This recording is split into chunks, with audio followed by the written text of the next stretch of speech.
Every time I walk into Harbor Freight, I always find a good deal. The only problem is you have to dig a little. And a lot of times, some of their best stuff is hidden on their bottom shelf, and that's exactly where I looked on my last trip to Harbor Freight. And down there, I found 5 items as well as a bunch of smalls that I think are worth checking out. So join me today as we take a look at some of these affordable yet hard to find items available at Harbor Freight. So for me, Harbor Freight is kind of like the Dollar Tree or the Five Below for my shop. And just like with those stores, many of their best items are not at eye level and you have to look up or down for a bit. And that's exactly what I did on my last trip to Harbor Freight, and I found 5 items all under 30 bucks as well as a bunch of smalls. So let's dive right in and take a look at what I found. This is the Pittsburgh Quick Change 4-in-1 hammer. Let's check it out. I got a quick joke for you. What's the difference between an old tire and 365 used condoms? Well, one's a good year and one's a great year.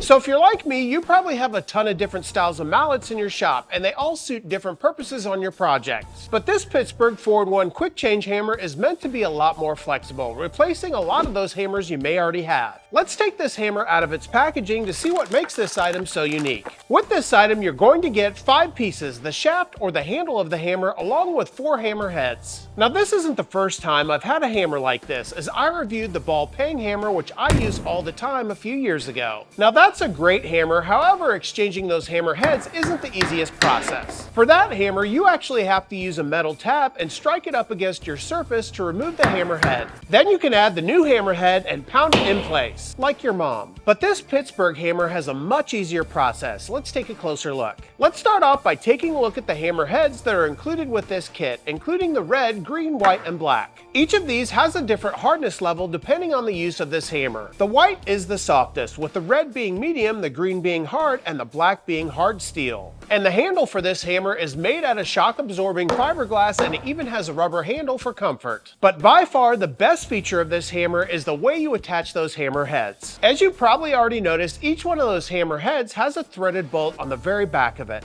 And if we look on either side of the handle, you can see there's a counterpart with a threaded insert on both sides of that handle. All you need to do is to take one of those hammer heads, in this case the white or the softest hammer head, and screw it into one side of the hammer. Then you can flip the hammer around and add your secondary head, in this case the black head, which is the steel head. And just like that, you have a dual-sided hammer or mallet with any combination that you want. And I haven't even mentioned that this hammer is less than $6, making it a very affordable pickup. So if you're looking for one hammer that can do the same thing that multiple hammers can do for an affordable price, you might want to check out this Pittsburgh 4-in-1 quick hammer. Next up, we have the most expensive item I picked up, but it's still under 30 bucks. Let's give it a look.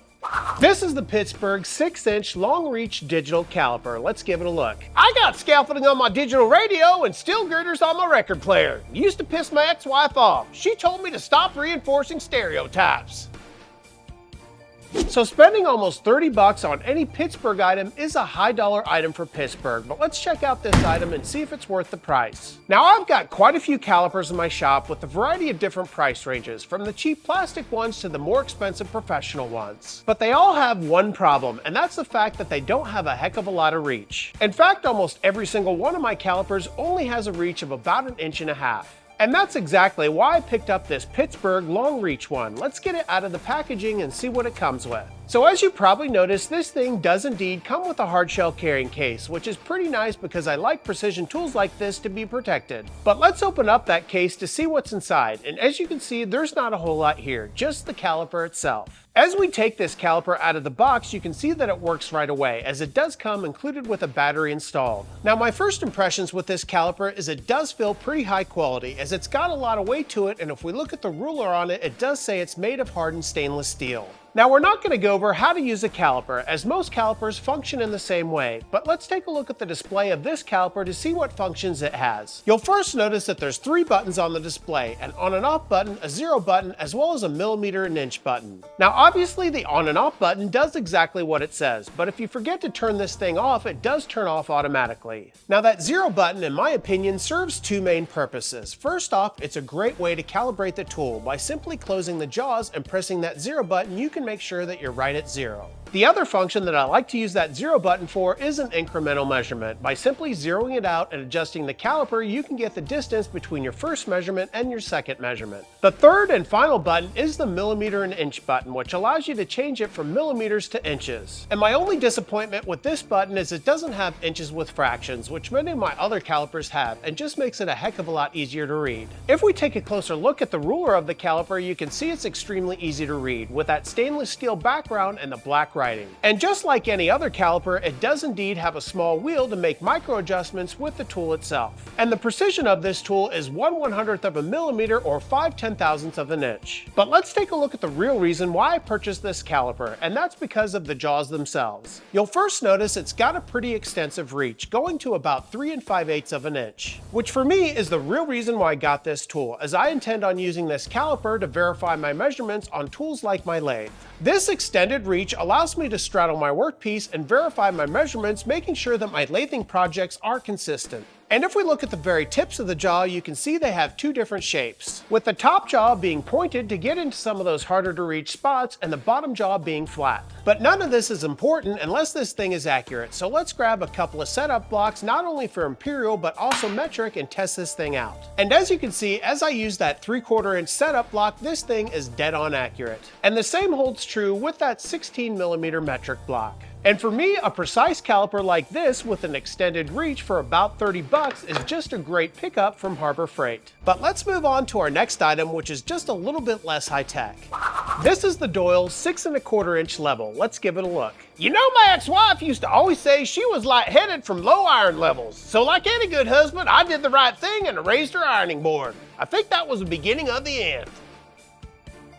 So I've picked up a couple of Doyle products in the past, and if this thing is anything like those, I'll be pretty impressed. And this thing really stood out to me when I saw it on the shelves at Harbor Freight, so when I saw it, I knew I had to pick it up. Let's get this thing out of the packaging so that I can show you what caught my eye. Now this thing is intended to be used as a conduit level, perfect for any electrician that needs to bend some conduit. But for me, I see it as a valuable addition to any shop. Let's take a closer look at the tool. The first thing you'll notice is there's 4 bubble levels with this tool at 4 different angles, which is something that I hadn't seen with other levels. Now with most standard levels, you're typically going to find a 0 and 90-degree level. And if you're lucky, sometimes on the smaller levels, you can even find that 45. And this Doyle level not only has that 0 and 90-degree bubble level, but it also has that 45. But along with those 3 standard bubble levels, the Doyle actually has a 4th, and that's at 30 degrees. And although not an angle I use all the time in my shop, it's just more functionality in a small little tool. If we look on one end of this level, you're going to find a brass knob, and this is where you would go to insert some conduit and clamp it into place. Then you can take a bending tool and bend that conduit until you get the perfect angle you want. If we look on the other side of the level, you're going to find a 45-degree chamfer.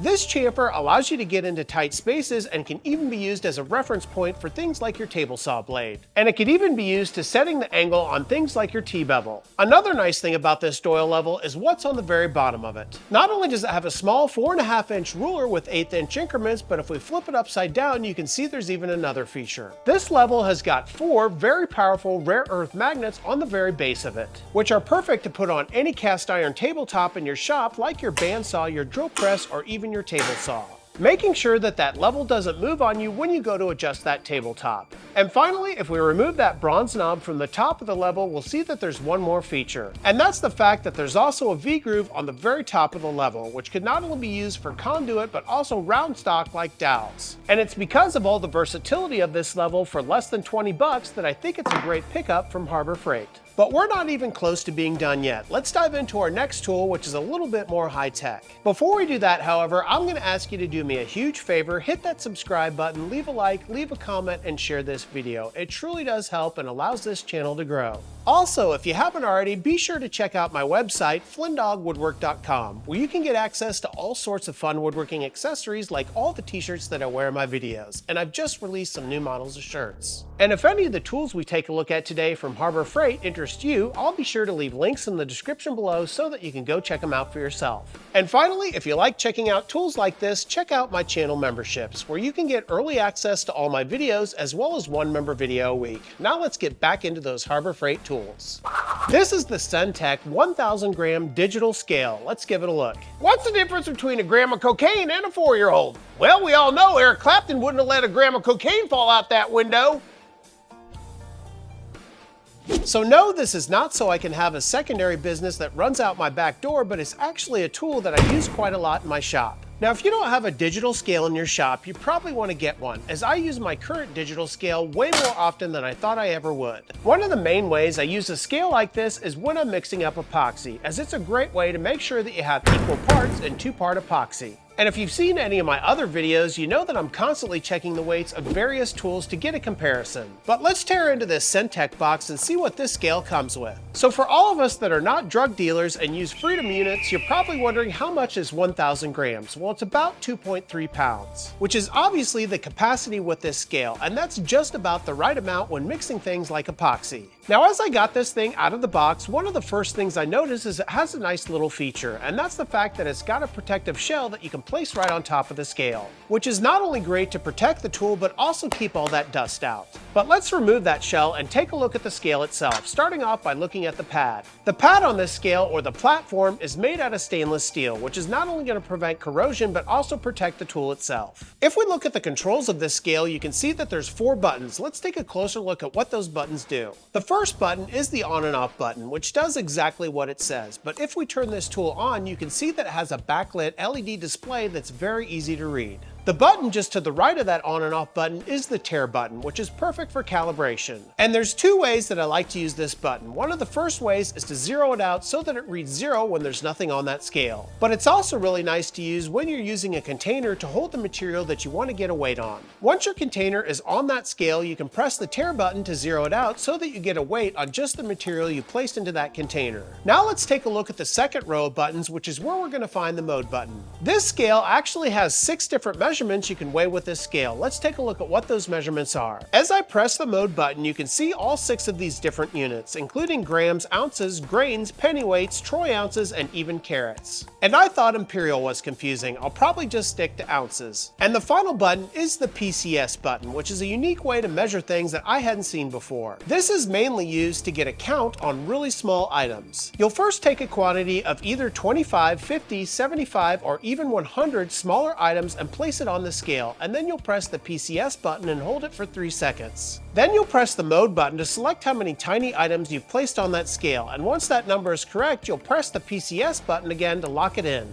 Then you can place any number of these tiny little items onto the scale, and the scale will give you a readout of the count of those items, which is a pretty neat little feature that I hadn't seen before, especially if you deal with a lot of small items. And surprisingly enough, this scale with all those features is under 13 bucks, and for this reason alone, I think it's a great pickup for any shop. The next item I picked up was a unique storage solution that I thought was at a very affordable price.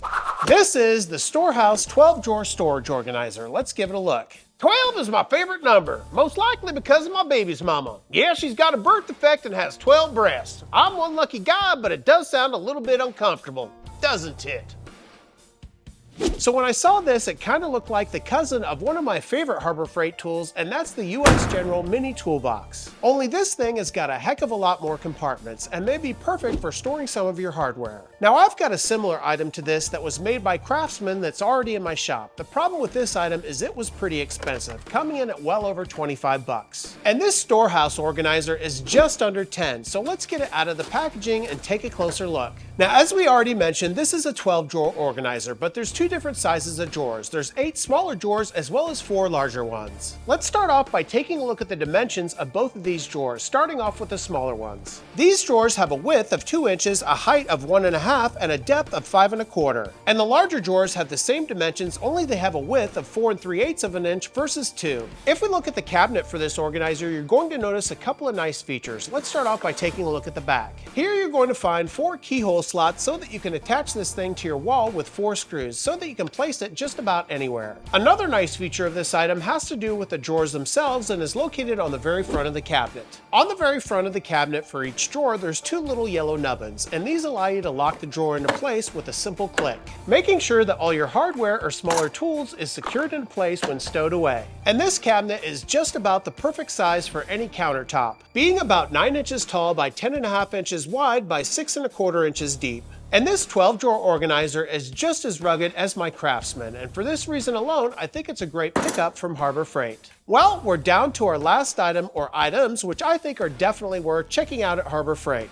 These are the small items that are definitely worth checking out when you go to Harbor Freight. Let's give them a look. What's the difference between Bill Cosby and a small fencing sword? Well, one's a little rapier.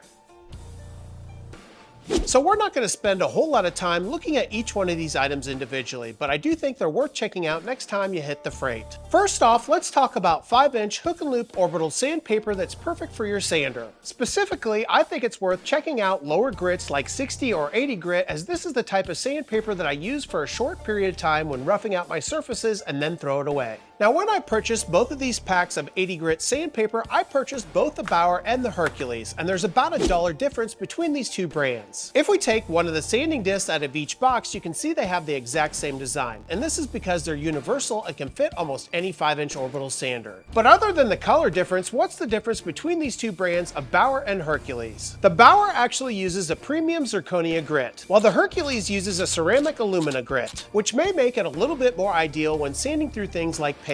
But frankly, for disposable sanding pads like this, I don't think you can go wrong with either one. In the same fashion, I would also recommend picking up some of their higher grit sanding sheets. Now these are wet dry sanding sheets, and in my case I went with 600 grit, but if they had 400 grit I probably would have went with it. Now you could use these higher grit sanding sheets for things like sharpening your chisels, but I like to use them to get the rust off my cast iron surfaces. And I even use this exact same type of sandpaper to smooth out my bandsaw tabletop that came machined a little rough from the factory. And for just over $5 for this 5-pack of high grit sandpaper, I think it's definitely worth checking out at Harbor Freight. Now let's talk paintbrushes, as I picked up this one which has a unique design. This Avanti paintbrush is one of their best quality paintbrushes, but the reason that I liked it was because of the handle. This little guy has probably got one of the most ergonomic handles I've ever seen. Not only does it have a small hole on the very tip of it so that you can hang it out to dry, but it also has a very comfortable grip. With its smaller rubber handle, it fits right between your index finger and your thumb and gives you a heck of a lot more control. And for just over $6, I think it's definitely worth picking up one of these next time you hit the freight. Last but not least are some drill bits, as I have a couple of sizes that I'm constantly losing. And it's because of this that I picked up these 2 sets of 7-piece Warrior drill bits. The nice thing about these bits is that they're titanium coated, which just means they're going to run a little bit cooler. Now these might not be the highest quality bits you could possibly buy, however they do what they're supposed to, and that's to replace my bits I've lost around my shop. And since each one of these packs is just $1 or $2, these things are almost disposable, and I think it's definitely worth checking them out at Harbor Freight. Well, I sure am glad you joined me today on checking out all of these unique finds that I picked up last time I went to Harbor Freight. I sure had a whole lot of fun, and I hope you did too, as there's some really unique finds if you dig a little. Well, once again, thank you so much for joining me today, and stick around to the very end of this video to see some of Bert's latest bombs. If you haven't already, do me a huge favor, hit that subscribe button, leave a like, leave a comment, and share this video. It truly does help out this woodworking channel. And if you haven't already, check out my website, FlynnDoggWoodwork.com, where you can find all sorts of fun woodworking accessories like all the t-shirts that I wear in my videos, and I've just released some new models of shirts. And if any of the items we took a look at today interest you, I'll be sure to leave links in the description below so that you can go check them out for yourself. And finally, if you'd like to support the channel even further, check out my channel memberships, where you can get early access to all my videos as well as one member video a week. Until next time, take care as always.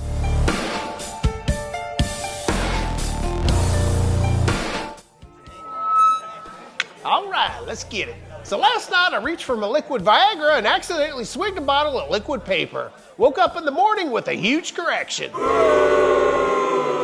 No? Tough crowd. Let's give this one a shot. So I just got back from a friend's funeral. Yeah, he died by getting hit in the head with a tennis ball. Yeah, it was a lovely service.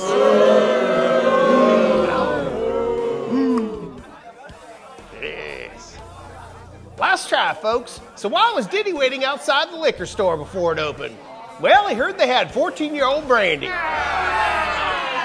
Too soon?